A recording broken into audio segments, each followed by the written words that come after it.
बूढ़ी औरत और चील। यह उस जमाने की बात है जब कप प्लेट जैसे दिखते थे और जब ज़मीन में चाकू और कांटे उगते थे। तब एक बूढ़ी औरत रहती थी जिसने कभी चील नहीं देखी थी। एक दिन एक चील आसमान में ऊंची उड़ान भर रही थी। फिर उसने आराम करने का फैसला किया। वो झट से नीचे उतरी। आपको क्या लगता है वो कहाँ उतरी? वो ठीक बुढ़िया के घर के सामने वाले दरवाजे पर उतरी।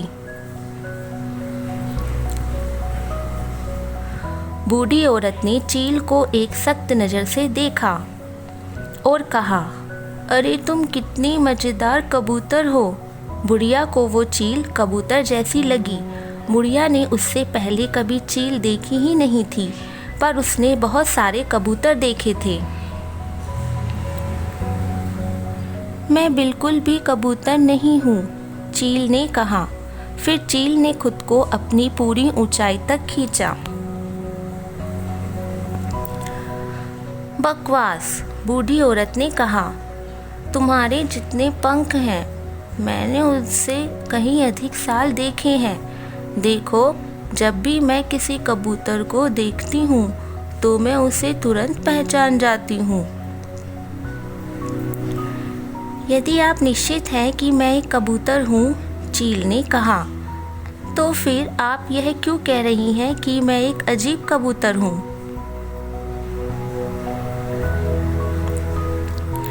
जरा अपनी चोंच तो देखो, बूढ़ी औरत ने कहा। वो एकदम मुड़ी हुई है, जबकि कबूतरों की चोंच एकदम सीधी होती है। और जरा अपने पंजों को देखो, कबूतरों के इतने लंबे पंजे नहीं होते हैं। जरा अपने सिर के ऊपर देखो, वहाँ के पंख सब उलझ गए हैं और उन्हें ब्रश करने की ज़रूरत है। कबूतरों के सिर पर अच्छे चिकने पंख होते हैं।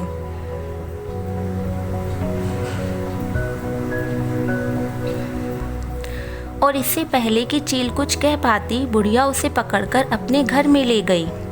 उसने कैंची उठाई और चील के पंजों को काटकर छोटा कर दिया। फिर बुढ़िया ने चील की चोंच को तब तक खींचा जब तक वो बिल्कुल सीधी नहीं हो गई, और उसने चील के सिर के ऊपर के पंखों के गुच्छे को तब तक ब्रश किया जब तक कि वे बिल्कुल सपाट नहीं हो गए। अब तुम कबूतर की तरह दिखते हो, बूढ़ी औरत ने कहा। देखो, अब तुम पहले से कितने बेहतर लग रहे हो। लेकिन चील को यह अच्छा नहीं लगा। वास्तव में वो काफ़ी दुखी थी।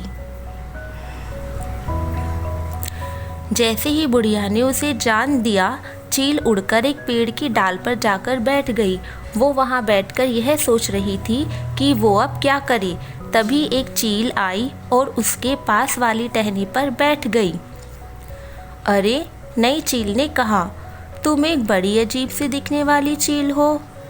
ठीक है, कम से कम तुम्हें इतना तो पता है कि मैं एक चील हूँ, पहली चील ने कहा।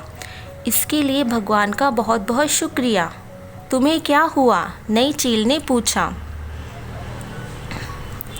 देखो, पहली चील ने कहा, एक बूढ़ी औरत को मैं एक कबूतर लगी और चूंकि कबूतरों के लंबे पंजे नहीं होते हैं, इसलिए उसने मेरे पंजे काट दिए। और चूंकि कबूतरों की मुड़ी चोंच नहीं होती है, इसलिए उसने मेरी चोंच सीधी कर दी। और चूंकि कबूतरों के सिर पर पंखों के गुच्छे नहीं होते, इसलिए उसने मेरे गुच्छों को ब्रश से सपाट कर दिया। वो सच में बड़ी मूर्ख बूढ़ी औरत होगी, नई चील ने कहा। और फिर नई चील ने अपने पंख के नीचे से एक ब्रश निकाला और उसने पहली चील के पंखों को ब्रश करके वापस एक गुच्छा बना दिया। फिर उसने अपने पंजों से चील की चोंच को तब तक नीचे झुकाया जब तक कि वो अच्छी तरह से मुड़ नहीं गई। देखो, नई चील ने कहा, अब तुम फिर से एक चील जैसी दिखती हो। अपनी पंजों की चिंता मत करो, वे जल्द ही बढ़ जाएंगे। धन्यवाद मेरे दोस्त, पहली चील ने कहा। उसकी कोई ज़रूरत नहीं, उसके नए दोस्त ने कहा।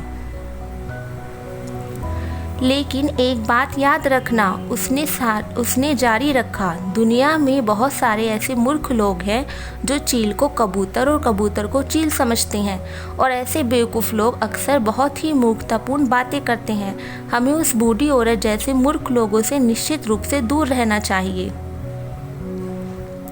और उसके बाद दोनों चीलें उड़कर अपने देश वापस चली गईं और अपने अपने घोंसलों में लौट गईं। फिर वे कभी भी उस मूर्ख बूढ़ी औरत के पास नहीं लौटी। उसके बाद हर कोई खुशी से रहा।